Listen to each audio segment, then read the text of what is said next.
인사드리겠습니다. 안녕하세요. 장수 하늘빛 교회 성도님들 안녕하세요. 안녕하세요. 오랜만에 다시 왔습니다. 혹시 보고 싶었던 그런 얼굴을 다시 뵙게 돼서 정말로 반갑습니다. 마태복음 19장 24절에 있는 말씀을 함께 보도록 하겠습니다. 마태복음 19장 24절입니다. 여러분이 찾으셨으면 크게 한번 읽어주세요. 마태복음 19장 24절. 다시 너희에게 말하노니 약대가 바늘기로 들어가는 것이 부자가 하나님의 나라에 들어가는 것보다 쉬우니라 하시되. 예. 자, 오늘 저는 마태복음 19장 24절에 있는 부자가 하늘나라에 들어가는 것이 약대가 바늘구멍을 통과하는 것 같다 하는 그 말씀을 저에서 말씀을 나눠보겠습니다. 여러분, 부자가 하늘나라에 가는 것이 어렵겠습니까? 쉽겠습니까? 이 약대가 바늘구멍을 통과하는 것이 어려운 일입니까? 불가능한 일입니까? 불가능한 일입니다. 여러분, 이 부자는 누굴까요? 여기 지금 마태복음 19장에 나와 있는 부자, 법관을 말할까요?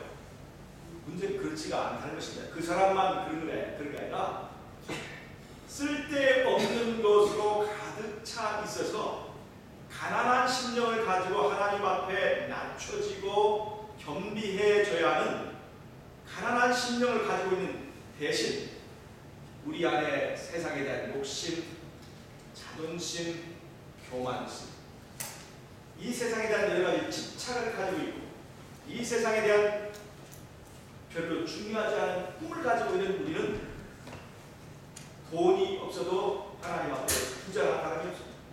하나님이 없어도 이미 행복한 사람, 하나님이 없어도 이미 넉넉한 사람, 이게 사실 바늘구멍 앞에서 좌절하고 있는 부자랑 똑같습니다. 자, 여러분, 제가 이제 바늘구멍 합니다. 이게 지금 바늘구멍인데요. 여기에 커다란 이 나가 있습니다. 약대만한 나가. 이 부자가 바늘구멍을 통과하는 것은 정말로 어려운 일이죠. 마찬가지입니다. 이렇게 커다란 공처럼, 공룡처럼 커 있는 내가 바늘구멍을 통과해서 하나님 나라에 가는 것은 참 어렵습니다. 여러분, 이 바늘구멍이 누굴 말하는 줄 아십니까? 예수님입니다. 예수님이 우리가 하늘에 갈 수 있도록 구멍 하나를 뚫어 놓으셨는데, 하늘 가는 길을 열어 놓으셨는데, 이 구멍이 우리가 볼 때는 바늘구멍처럼 보인다고 생각합니다. 여러분, 이 바늘구멍을 어떻게든 통과해서 가려면 어떻게 하면 될까요? 자, 이 커다란 낙타처럼 커져버린 내가 바늘구멍을 통과하려면 작아져야 네? 작아지면 됩니다. 첫 번째, 내가 말이에요. 이 약대가 작아져야 됩니다. 없어져야 돼. 작아져야 돼요. 약대가 작아질 수 있나요? 이 세상의 방법으로 이 약대가 약대처럼 공룡처럼 커진 이 작아지는 방법은 없습니다. 그러나 성경에는 이 약대처럼 커진 작아지는 방법을 말씀하셨습니다. 그것이 바로 뭐냐면 바로 번제단 제사의 과정, 제사의 절차입니다. 여러분, 제사를 드리려면 먼저 양이 끌려오죠. 그래서 이제 결국은 양이 작아지기 시작합니다. 첫 번째, 양이 작아지려면 첫 번째 가죽이 벗겨져야 됩니다. 좀 가죽이 벗겨졌어요. 좀 작아졌습니까?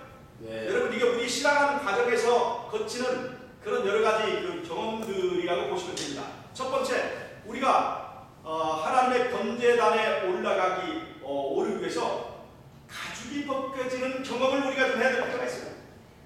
내 화려했던 이 가죽옷이 내가 세상에 자랑할 만한 내 체면과 명예와 자존심이 껍질이 벗겨지는 경험을 할 때 우리는 굉장히 창피하고 또 기쁘고 자존심 상하고 하지만 하나님께서는 그렇게 내 자신의 이 자존심의 가죽을 벗기실 때 그것이 바로 바늘구멍을 통과할 수 있는 나를 만들기 위해서 하나님께서 그 과정을 허락하신다는 것입니다. 여러분, 가죽 벗겨져도 상당히 작아졌죠? 그러나 그 가지고는 바늘구멍을 통과를 해보니까 아직도 통과하기가 어려워요. 그래서 어떻게 하죠? 그 다음에는 각을 뜹니다. 사지를 조각조각 내요. 머리, 팔, 다리, 이 사지를 칼로 이 조각조각 해서 각을 뜬다고 합니다. 이제 훨씬 작아졌죠? 각을 떴어요. 사지를 조각조각 내는 것. 내 형체가 다 사라집니다. 과거에 화려했던 내 과거의 경력과 이력에 비춰볼 때 내 형체가 다 조각나는 것입니다. 명예가 조각나는, 자아가 조각나는, 이 조각날 때마다 이 여러 가지 아픈 과정들이 있죠. 그런데 작아지는 거예요. 바늘구멍 앞에서 조금 더 작아지는 것입니다. 자, 이제 들어가려고 보니까 각을 떴는데 들어갈 수 있어요, 없어요? 아직도 많이 작아졌는데, 내가 볼 때는 굉장히 많이 작아졌는데, 내가 신앙을 처음 할 때보다 나는 굉장히 겸손해졌고 나는 굉장히 작아졌는데, 그런데 막상 바늘구멍 앞에 서니까 아직 그 앞에 서니까 난 너무 커요.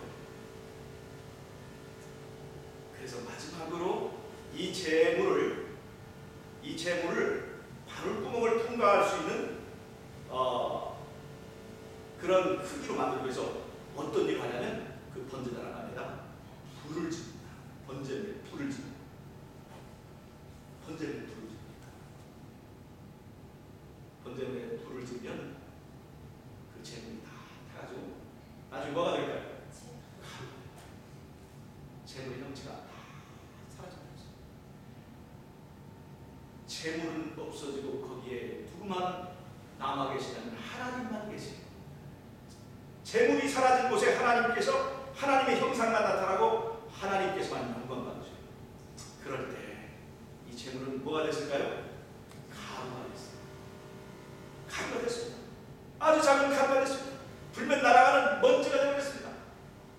이제 바늘구멍 앞에 섰습니다. 바늘구멍 통과할 수 있을까요? 없을까요? 이때 통과할 수 있습니다. 가루가 된 사람, 그 사람이 바늘구멍을 통과할 수 있습니다. 여러분, 가루가 돼야 우리가 하늘에 갈 수가 있습니다. 가루가 되는 것을 기뻐해야 됩니다. 가루가 되는 것을 위해서 기도해야 됩니다. 여러분, 그런데 하나님께서 우리를 돌을 절구대로 찧어서 또 이 가루로 만들거나 번제단에다 불을 질러서 가루로 만들거나 이렇게 할 때 이 소재라고 하는 것은 가루를 만들어서 드린 것이거든요. 전부 다 이 가루를 만드는 과정이 이 성소의 재물에게 적용됩니다. 가루를 만들 때 우리가 그걸 좋아해야 안 좋아해요? 내 꿈이 산산조각이 나고 가루가 되고 내 자존심이 가루가 되고 이 모든 세상에 만들 때 다 가루가 됩니다.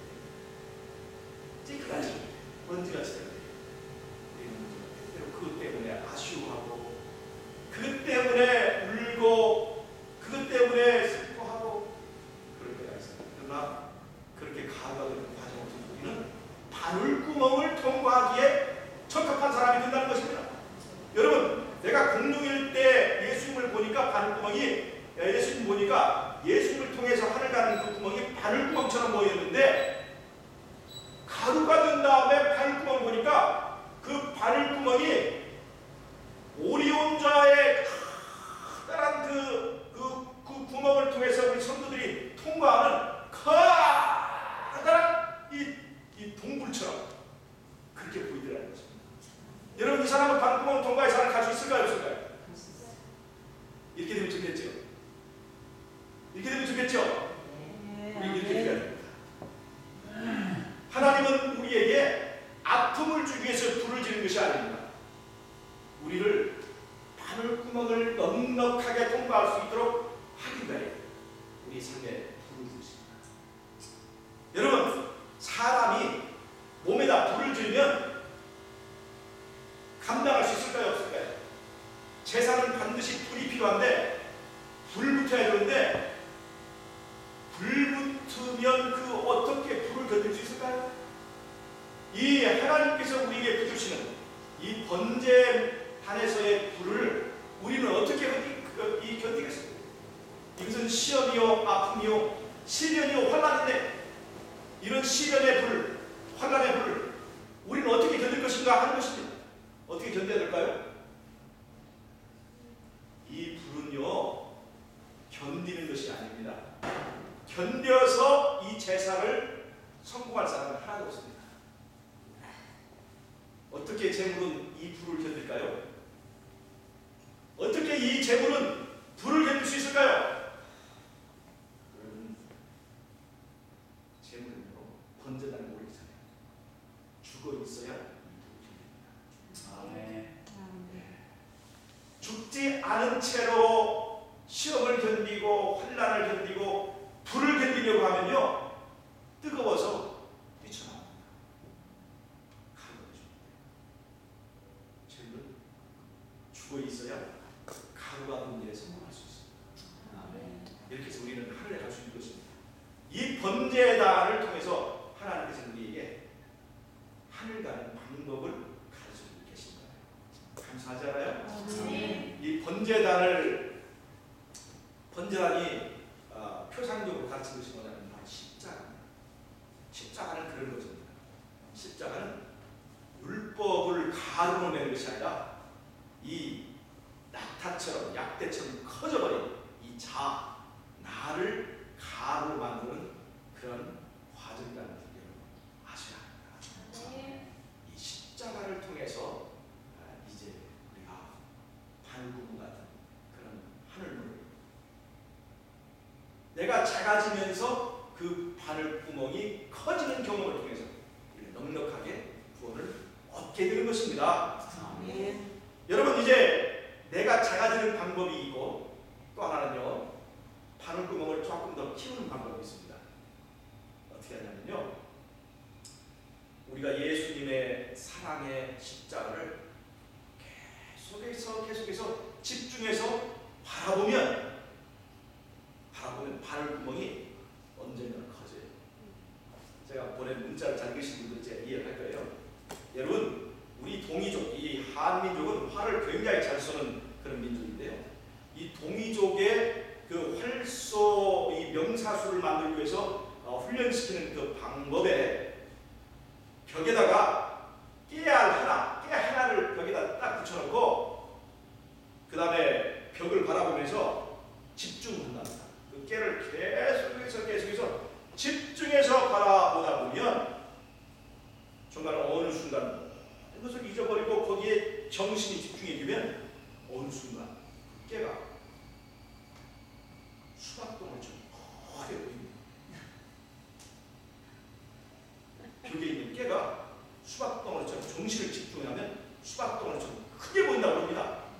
그럴 때 활을 당겨서 쏘면 백발백중이 나옵니다. 여러분 우리나라에서는 이 총이라든가 이 사격, 그 다음에 양궁, 우리나라 선수들이 세계를 제패한 거 아시죠? 가장 중요한 건 정신력입니다. 집중력입니다. 이 집중력에서 지면 양궁이나 이 사격에서는 승리할 수 없어요. 여러분 신앙에서도 우리가 집중력이 필요하다는 것입니다. 여러분 우리는 십자가를 바라봅니다. 바라보는데 왜 십자가가 그 바늘구멍이 커지지 않는 거예요? 항상 좁은 문처럼 보이는 겁니다. 왜 그런 줄 아십니까? 집중이 안 되기 때문에.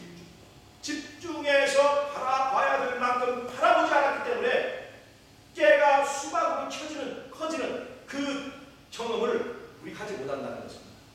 그래서 예수님께서 구리뱀을 바라보라. 온 세계의 족속들아 나를 악망하라. 그리하면 구원을 얻을 것이라. 그렇게 말씀하셨잖아요. 그때 바라보라는 것은 그냥 그 정신없이 그냥 살짝 이렇게 보는 것이 아니라 바라보는 가운데 그 사랑에 빠져서 집중하라고 하는 것입니다. 이 세상에 있는 어떤 재미있는 것 그런 것들 다 버리고 내가 그 구멍이 커져야만 내가 살 수 있기 때문에 바늘구멍 같은 그 십자가의 이 구원의 문을 우리가 집중해서 바라봐야 된다는 것입니다. 언제까지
쉬워요, 어려워요? 10계명에 너희는 꼭 아침밥을 먹어야 되느니라 이런 말이 필요해, 안 필요해요? 배고프면 본능이 그 먹게 돼 있어요. 이게 너무 쉬워요, 안 쉬워요? 아, 이렇게 쉽게 해놨으니까 우리가 먹고 사는 거지. 이게 본능이, 이 식욕이라고 하는 본능을 우리에게 주셨으니까 이 일을 우리 쉽게 하면서 70년, 80년, 100년간 계속 하고 먹고 살지. 이 일이 힘들어 보세요. 왜 어떻게 한 달, 두 달 먹지만 1년, 2년, 10년, 100년, 더가 영생하려면 1000년, 만년이 돼야 되는데 이렇게 할 수가 없어요. 대신 하나님께서 이 일을 쉽게 할 수 있도록 우리에게 뭘 주셨어요? 본능을 주셨어요. 본능. 근데 여러분, 몸살이 나잖아요. 지독한 독감이 걸렸어요. 그럼 그때 밥을 먹어야 돼요? 안 먹어야 돼요? 안 먹어야 아, 물론 이제 그때 금식을 해야 될 때는 있지만 독감 걸리고 몸살 걸렸다고 계속 안 먹고 있으면 병이 나아야 안 나아요?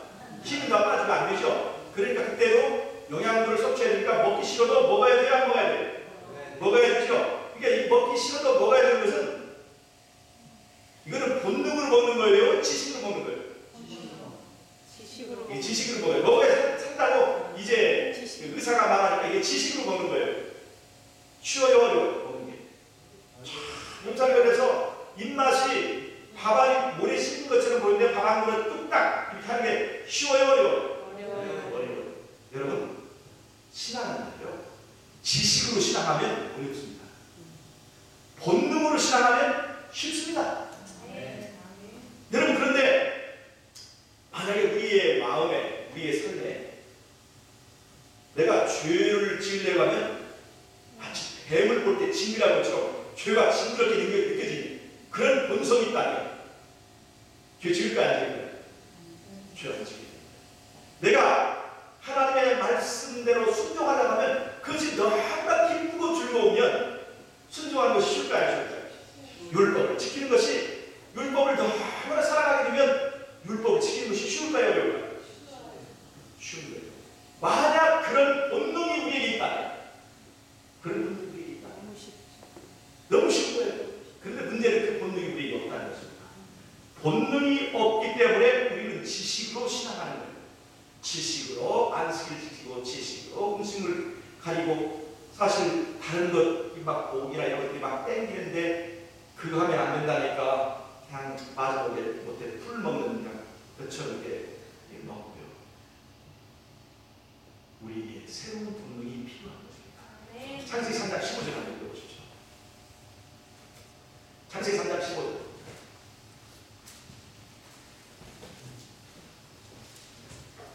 내가 너로 여자와 원수가 되게 하고 너희 후손도 여자의 후손과 원수가 되게 하니. 예, 제가 오늘 이 말씀을 드립니다.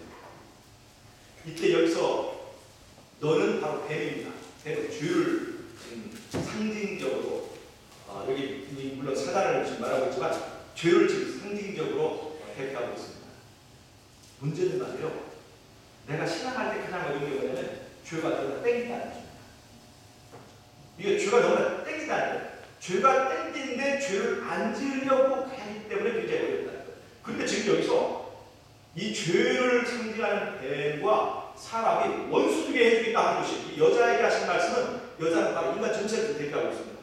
사람이 죄를 보면 아주 굉장히 혐오감을 느끼게 하겠다는 말로 즉 뱀을 이 상징적으로 이제 대입을 시켜서 말씀하시는데, 이 에덴 동산에서 하나님께서 이 말씀하신 이후에 사람들은 뱀을 보면 징그러운 마음을 갖게 됐습니다.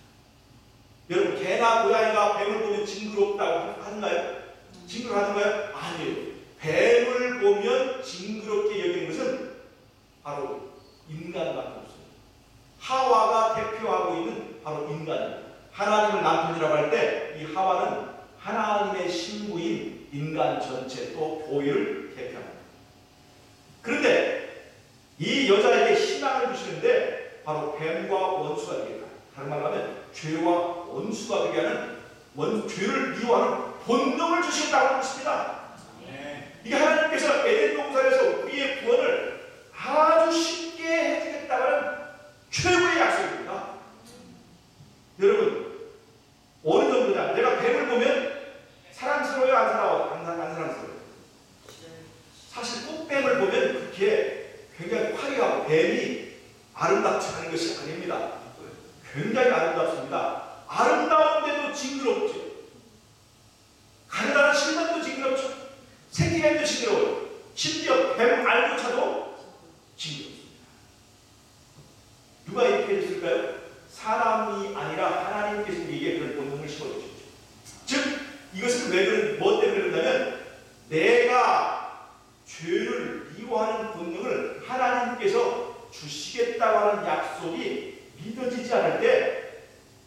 내가 뱀을 봤을 때 어떤 느낌이 나는지 그걸 깨닫게 하려고 그렇게 주신 거예요. 여러분, 하나님께서 이런 본능을 심어주시겠다고 약속하셨는데 여러분 믿겠습니까? 안 믿겠습니까? 이 약속을 받아들이겠습니까? 안 받아들이겠습니까? 여러분, 이것이 이루어져야 우리 신앙이 쉽습니다. 지식으로 신앙하면 너무나 힘들어요. 본능으로 신앙해야 쉽습니다. 그런데 이 본능은 우리 안에 없습니다. 이 본능은 누구 안에 있냐? 예수 안에 있습니다.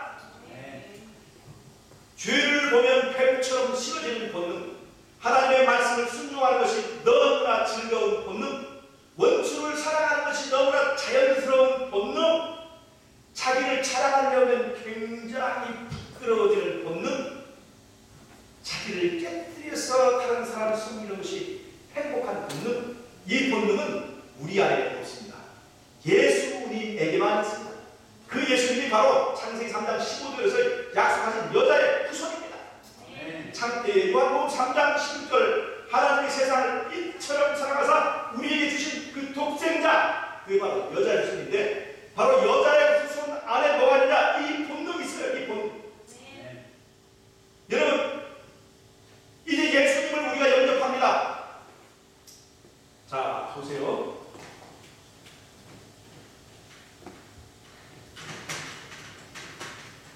여러분 중에 나가 있으면 내가 예수님을 이 귀중한 분입니까? 그냥 별 가치가 없는 분입니까? 우리에게 이러한 본능을 심어줄 수 있는, 이러한 본능을 가지고 있는 이 세상의 유일한 하나의 신입니다. 이 예수님을 순종하니까 내가 여기 내 안에 가장 이 소중한 것을 이제 보관하는 것을 우리 집에서는 금고인데 사람은 성소구도 돼가지고 내 안에 지성소가 있어. 마음. 내 마음의 가장 소중한 곳에 여기다가 예수님을 모셔요. 이것을 뭐라고 하냐? 이것을 우리가 이렇게 모시는 거, 이걸 믿음이라고 하는 거예요. 예수님을 가장 소중한 곳에 모시는 것입니다. 그러면 예수님 안에 어떤 본성이 있어요?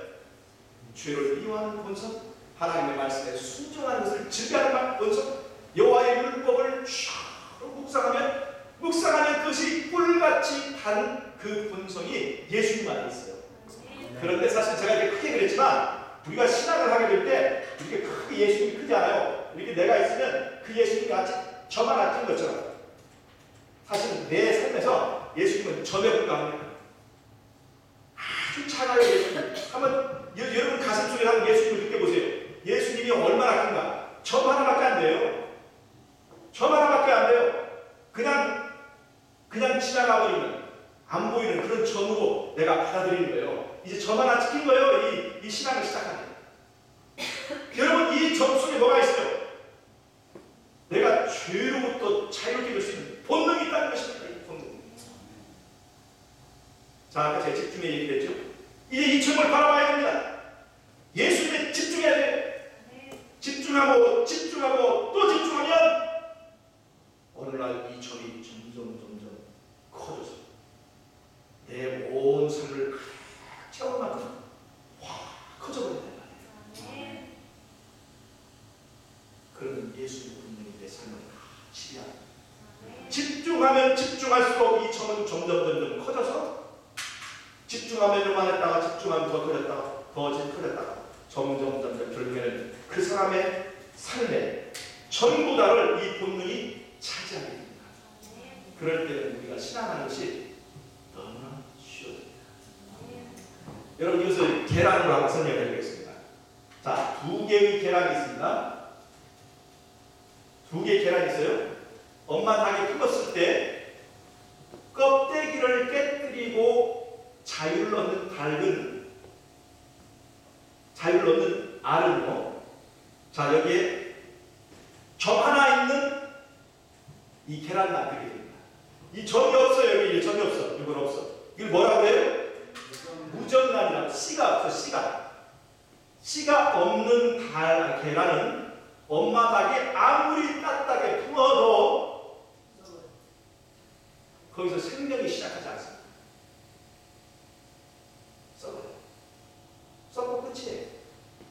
자, 근데 여러분, 이 계란은요, 씨를 받았어요. 조그마한 씨를 받았습니다.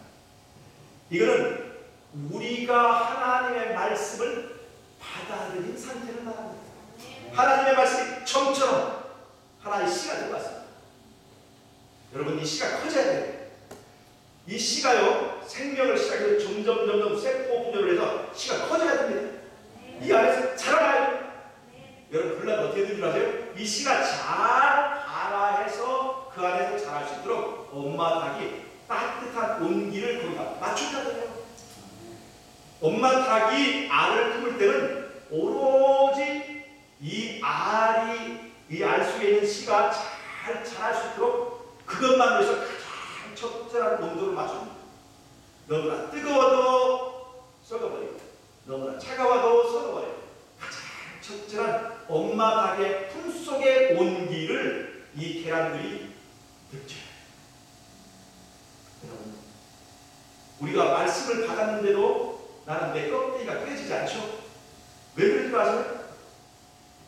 하나님의 십자가에서 비춰주는 사랑의 온기를 내가 느끼지 못하는, 하나님의 말씀 속에서 내게 비춰주는 하나님이 나를 사랑하신다고 하는 그 사랑의 음성이 주는 그 온기를 내가 계속해서 느끼지 않으면, 하나님의 채취를 우리가 맛보지 않으면, 하나님의 품속의 따뜻함을 내가 맛보지 않으면 절대로 이 씨는 병아리 되지 못합니다. 아시겠어요? 자, 첫 번째 씨가 중요하죠? 두 번째 뭐가 필요해요? 하나님의 사랑의 온기가 필요합니다. 여러분, 사랑의 온기도 느꼈고 씨도 있었는데 그래도 병아리가 되지 못하고 골아버린 아이들이 있습니다. 왜 그런 줄 아세요? 계란은 말이죠, 약 21일이라는 기간을 때가 차요. 그런데 21일 되면 병아리가 될 이 계란이 엄마 품속에 있다가 19일째 에이씨, 아무리 여기 있어도 안 되는구만, 나는 변화되지 않을래라며 하고 둥글렁 굴러가지고 저쪽 나가버리면 이 계란 깰까요, 안 깰까요? 껍데기 깨질까요, 안 깨질까요? 그런 경우가 많습니다. 조금만 더 품고 있었으면, 조금만 더 하나님 품 안에 머물렀으면 껍데기 깨뜨리고 자유로운 예쁜 병아리로 이제 껍데기를 벗고 나올 수 있었는데, 20일째 나오는 병아리, 이 20일째 굴러가는 병아리, 계란입니다. 그런데요, 어떤 알은요 20일을 다 쳤어요. 그런데도 병아리가 못 일어났어요. 씨도 있었고 21일을 다 채웠어요. 그런데 계란 중에는요 대개 21일이면 다 나옵니다. 그런데 어떤 계란은요 21일이 안 나오고 22일이 나온 계란이 있어요. 여러분, 그런 경우 있는가요? 있어요. 이 22일 되면 나오는 계란이 22일째 됐어요. 다른 친구들은 다 껍데기를 깨뜨리고 예쁜 병아리로 다 새로운 생명으로 다 나왔는데, 가만히 보니까 나는 이미 채운 만큼 채웠거든. 참은 만큼 참은 거야. 근데 나는 안 되는 거야. 그래서 나는 안 된다고 생각하고 그냥 시간을 채우고, 채운 그날 저녁에 시간 다 맞춰서 벽치기가 땡 12시 채는 때리는 그때 그냥 엄마 품을 떠나버렸어요. 원래 이 계란은 22일 돼야 되는 조금 늦둥이였는데 그걸 모르고 21일째 굴러나왔습니다. 충분히 이유가 있어야 했어요. 20일까지 참고 기다렸는데, 참을 만큼 참았는데 나가버렸어요. 어떤 계란 됐을까요? 고른 계란 됐습니다. 여러분, 22일째 껍데기 깨뜨린 사람들이 있습니다. 20일째 껍데기 깨뜨린 계란이 21일째 나가면, 불교용어로 잘 쓰는 도로하면 답을 드리겠습니다. 여러분, 그런 경우가 있을까요? 없을까요? 여러분 잘 보세요. 씨가 있고 엄마 닭의 따뜻한 품으로 품어지는 계란은 반드시 어떤 때는 20일 지나서 22일, 어떤 때는 23일에 나오는 계란도 있긴 있지만 대부분 21일을 평균으로 해서 대부분 다 부화하게 되어 있습니다. 부화하게 되어 있습니다. 기다려야 때를 기다려야 됩니다. 계속해서 바라봐야 됩니다. 계속해서 십자가의 온기를 쪼여야 합니다.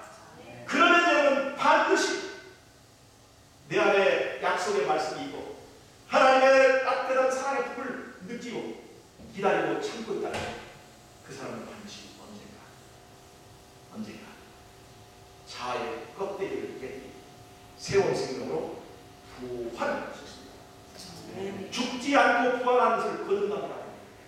죽어서 다시 사는 건 부활이라고 하지만 죽지 않고 내 삶 속에서 부활하는 것을 우리가 거듭남이라고 합니다. 우리가 이렇게 거듭나잖아요.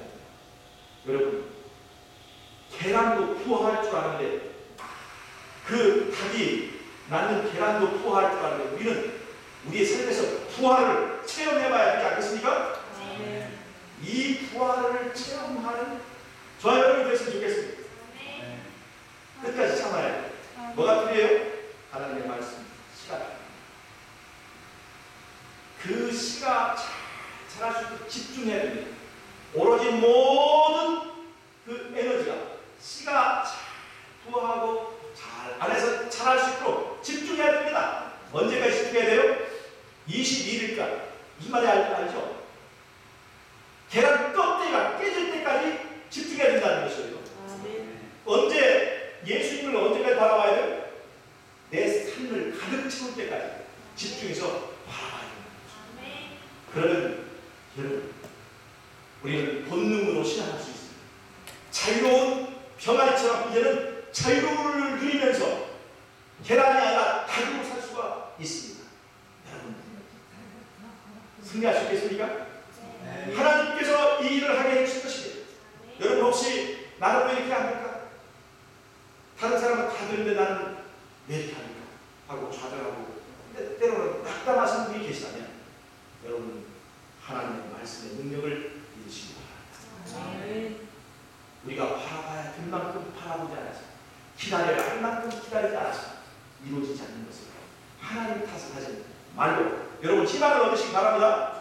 반드시 됩니다. 하나님의 말씀이 있고 하나님의 따뜻한 사랑의 온기를 끼고 그리고 깨질 때까지 기다리는 반드시 우리의 껍데기를 깨뜨리고 부어하여 새로운 삶, 거듭난 삶, 멋진 소망상을 살 수 있다는 것을 여러분 믿는 저와 여러분 되시기 바랍니다.